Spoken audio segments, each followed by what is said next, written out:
Natawa si classmate. Oo, ito si partner kasi yung iba pagkakaintro na. Kapitbahay niya maganda, ay love thy neighbor ka. Ay di tingin niya hindi siya nagkakasala. Ay kapitbahay niya yun eh. Pero ito, yung ang ibig sabihin, ang pan nito kasi, commandment nito, pag ito nga naman, nasunod natin lahat, may kapayapaan sa mundo. No? Mawawala yung awayan, di ba? Maaring magkapitbahay na bansa, magkapitbahay na bayan, magkapitbahay na tao, di ba? Pinakamaliit na kapitbahay natin, yung sa bahay natin mismo, ang pamilya, asawa, mga anak, tulong, di ba? Sa samahan ng volunteers ka, no? Kunyari, sa Rotary, yung mga magkakasama doon, ulig, sa Pulad-Lawin, kapwa ko Lawin, no? Kailangan nagkakaunawaan, no? Tama. Kung minsan, medyo may nagkukulang sa kapwa mo, kaibigan mo, dapat unawain mo. So, kaya yun yung yung sinasabi kayamanan, ito yung kayamanan na hindi ito materya eh. So ito yung lahat kaya nga sinasabi rito sa huling talata, sapagkat kung saan naroon ang inyong kayamanan, so anong kayamanan yun? Puso daw. Nasa puso. Sabihin, malinis ang puso mo. Kaya nga sinasabing may gininto ang puso ka, di ba? Yes. Kasi malinis wala payapa ka, alam mo, gumagawa ka ng wala kang kaaway. At saka sinasabi mo, sinasabi mo engineer, na pag-ibig, kasi sinasabi rito, yung pag-ibig, pinakamahalagang utos to eh. Sinasabi rito sa Mateo 22, 14, Guro, alin po ang pinakamahalagang utos sa kautusan? Sumagot ang Panginoon, sumagot si Jesus, ibigin mo ang Panginoon mong Diyos ng buong puso, ng buong kaluluwa, hindi lang puso, buong kaluluwa, at ng buong pag-iisip, talagang solid, At ito ang pinakamahalagang utos. Ito naman ang pangalawa, so may pangalawa. Ibigin mo ang iyong kapwa, gaya ng iyong sarili.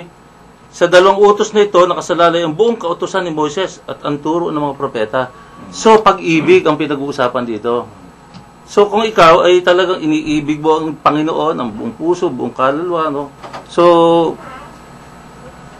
tapos iniibig mo yung kapwa, no way na magkakasala ka, partner. No way, wala. Mahirap magkasala kung lahat yan iniibig mo. Ng katahimikan ka. Oo, kasi pag-ibig ang nangingibabaw. Oo. Mga bayan. Pero yung kapitbahay mo pa lang, paglabas mo, kaaway mo. Di ba? Pag nakasakay sa sakya, nag-traffic ka, kaaway mo na kagad, Punta ka sa trabaho, dami mo kaaway. Mahirap. So, doon pa lang puro kasalanan na So, importante, ibigay muna natin lahat yan. Pero hindi lang kapwa, pati yung mga lahat ng nilala ng Panginoon, kasi may mga buhay yan Diba? Kahit halaman. Lalo yung mga nangangailangan, ng mga nangangailangan talaga. Oo. Mahalin mo yun. Oo. Oo. Okay. Oo. Diba? Kabayaan yun. Dahil nakakatulong ka rin, di ba? Oo. Nakakatulong ka rin. Pero sinasabi rin naman Panginoon, huwag tayo mag-alala. Kasi yung kayamanan na wino-worry natin, dapat hindi pala natin i-worry. Kasi sinasabi rito sa Mateo 25, kaya't sinasabi ko sa inyo, huwag kayong mabagabag tungkol sa pagkain at inumin na kailangan ninyo upang mabuhay o tungkol sa damit na kailangan ng inyong katawan. Hindi ba't ang buhay higit na mahalaga kaysa pagkain? At ang katawan kaysa pananamit?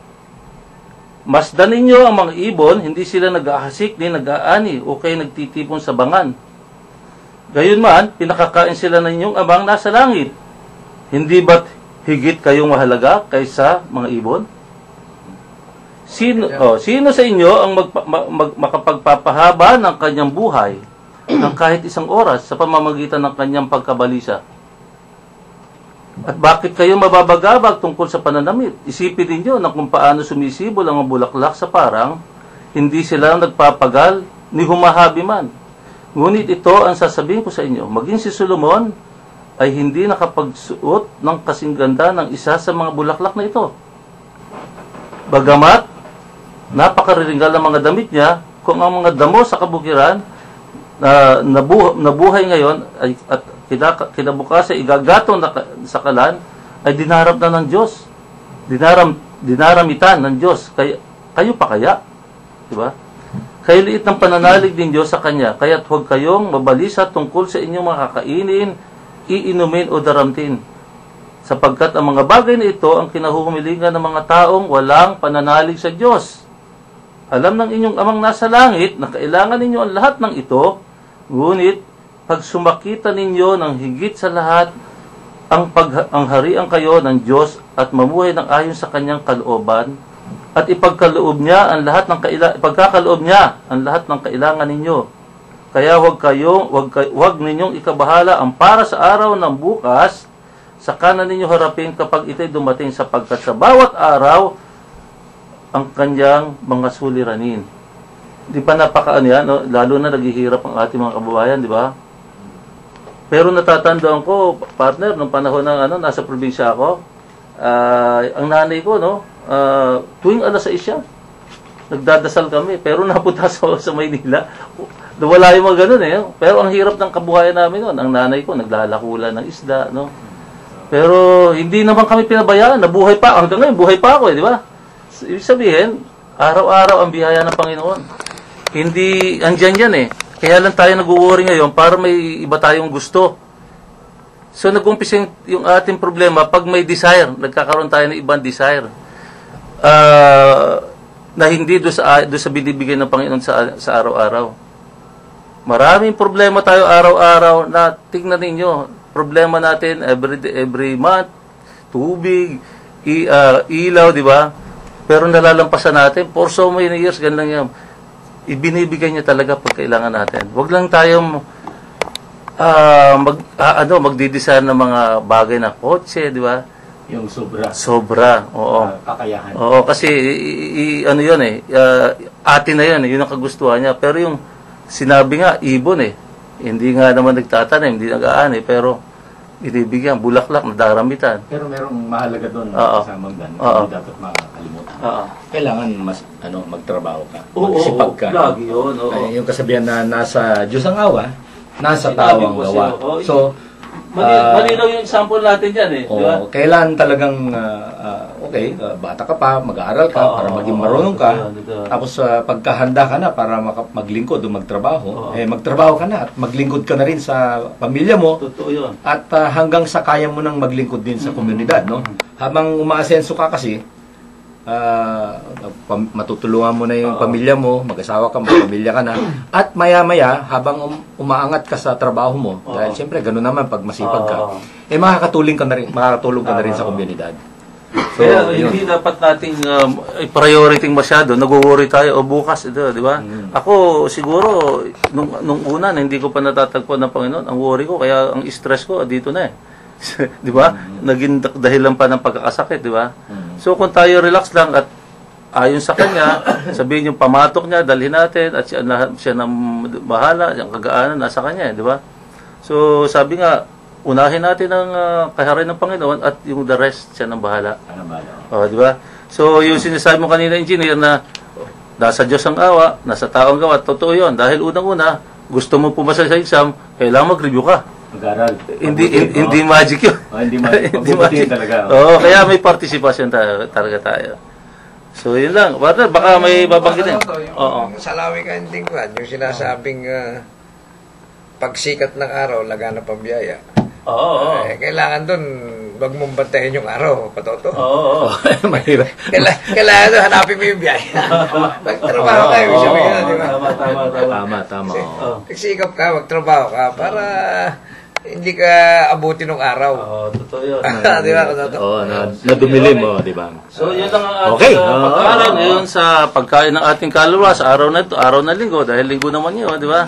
So, sana yung naging kapakipakinabang sa ating mga tagapakinig, no? Hindi lang pinapakain natin ang ating katawan, kundi ang ating kaluluwa.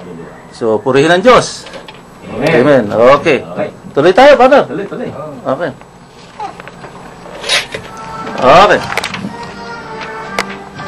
Okay, topic natin ulit. Balikan natin yung yung impeachment trial kay Renato Corona, no? Isang daon daw na witnesses ang ihaharap. At saka mayroong mayroong bali-balita, no? At medyo may mga masipag talaga 'to mga prosecutor, no? Isipin mo, na-research nila na mayroon pala itong kamag-anak sa Japan. At yun nga, yung parang hinuha nila, ito yung nagbibigay ng suporta kay kay Corona, kamag-anak ito, pinsan yata, no? At kailangan pinatatawag ng korte para tumistigo do sa impeachment trial, no? Kaya intay sila ng intay at ayon sa mga bali-balita, ang pangalan daw nitong pinsan na ito Toyota. Toyota Corona. Pinsan to ni Toyota Corolla. Kaya nadali mo kasama dal. Kaya mayaman to eh. Kaya yun ang bali-balita, no? Kaya sinabi ko na sa inyo, baka mabigla kayo na dumatang si Toyota Corona do sa impeachment trial. Okay. Pampasaya lang po 'yon. Mga inatok dyan. Lalo si Alex, kaibigan ko sa kusina. Okay. Alex. So, 100. Ang dami nun, ha? 100 daw, no witness, kasamang... Tapos yung kabila, 15. 15, oo. Abay, tansya mo, matatapos ito na 1 taon. Tatagal ng gusto, no? Oo. Hindi matatapos. Ang nakikita ko, no? Kasamang Dan, classmate. Kaya hinilera yan, para talagang uubusin sa stress. Siguro, no? Kasi mantakin mo 100, ano? Habang nanonood si Chief Justice sa opisina niya, grabe ang ano mo dyan. Masususpense ka. Andun ako to, baka ma-stress dito, yung si Enrile. Pero matibay daw siya. Puro daw gulay na ang kinakain eh. Saka si Senador Miriam. Ayun, si Senador Judge Miriam ang pwedeng may stress kasi nakita mo naman siya kung magalit, ano ha? Oo. At seryoso ka to. masyadong parang Armalite itong bibig. Mayroong sanggay. Mayroong sanggay. Masyado sineseryoso. Pero nakikita ko naman yung yung pagiging patas ni Enrile, no? Pati yung mga ibang senador. Tingin ko they're trying na maging fair talaga, no? Talagang parang feeling ko do sa nakaraang hearing, parang ang binibigyan talaga ng doubt yung prosecution na yung sa kanilang pagtatanong na parang doon sa kay Corona sila na baka mali, di ba? So maganda rin yung madalas na mapunta yung pagtatanong doon sa ito ba'y criminal na pag-prosecute o pero alalahanin nila na ang konstitusyon natin sinabi na ang impeachment court sa Senado ay iba klase. Hindi siya kapareho sa korte, di ba? Kaya may leeway dapat yung pagpresenta ng mga yes, liberated talaga. Kasi gusto nating malaman yung katotohanan no? Pag naglingkod ka kasi sa ganyang kataas-taasan na pwesto, Pangulo, Vice-Pangulo, Senador, o di kaya Justice of the Courts, no? Talagang, umaasa ang taong bayan na ikaw, gagampanan mo ng talagang patas, matino, no? Yung katungkulan, no? Ngayon, kung nagkaroon ng duda sa'yo, yan na nga yung impeachment, no? Hindi ito parang yung sa korte nga sa criminal court na beyond reasonable doubt. Ito, diba? Kaya marami factor dito na maka-apekto dun sa mga senator judge na para siya kung ano yung magiging ng boto niya, di ba? So, di ba, nainis sa'yo o may tinubuan o kaya may kumbaga parang may nistalo, natuwa naman sa'yo. So, depende. Doon nakasalalay sa ng masa. Anong perception ng publiko. So, siyempre, mga politiko yan, posibleng pag bumoto ako ng pabor kay, baka maapektuhan naman yung susunod na eleksyon. So, yung mga factor na pwede maka-apekto, di ba, engineer? Yung unang araw na pagpasok ni Senador Miriam, di ba maalala nyo, pinaalala niya nangyari nung impeachment case ni Pangulong Erap, na nung hindi nabuksan yung envelope, di ba? Sealed envelope. Dahil sa bumuto mas maraming senador judge na huwag nang buksan. Yun parang pagtatakip sa isang katotohanan. So, sinasabi niya sa ngayon, dapat huwag nating, pabayaan natin na lumabas yung katotohanan. Kasi yung madla, tayo, mga nakikinig, pag hindi nagduda tayo na parang meron pinagtatakpan, baka mangyari ulit yung EDSA, another EDSA, di ba? Kasi itong mga taon to, mga politiko to, mga inihalal natin to eh. Sila yung mga representative natin eh. So dapat yung interest ng publiko ang kanilang pinoproteksyonan dito. 'Di ba? Hindi yung kalayaan ng isang tao. Total na wala namang kulong ito, no? Hindi lang natin alam afterwards kung ano yung magiging komplikasyon nito, yung ano kalabasan, di ba? Oo. Pagkatapos yan kung natanggal, pwede siyang ano-ano pa. Oo, yung ibang ill-gotten wealth, do. Kasi kung ito naman hindi siya ngayon ma-impeach, next year pwede naman uli. So isasama naman kasi parang tinitingnan technically, parang may kalabuan yung isinampa na complaint. Hindi kinokubera ang inilalabas nila tungkol sa ill-gotten wealth, yung mga tawag dito ebidensya, di ba? Hindi naman nga kasama dun sa parang hindi alangan yung pagkakasama doon sa complaint.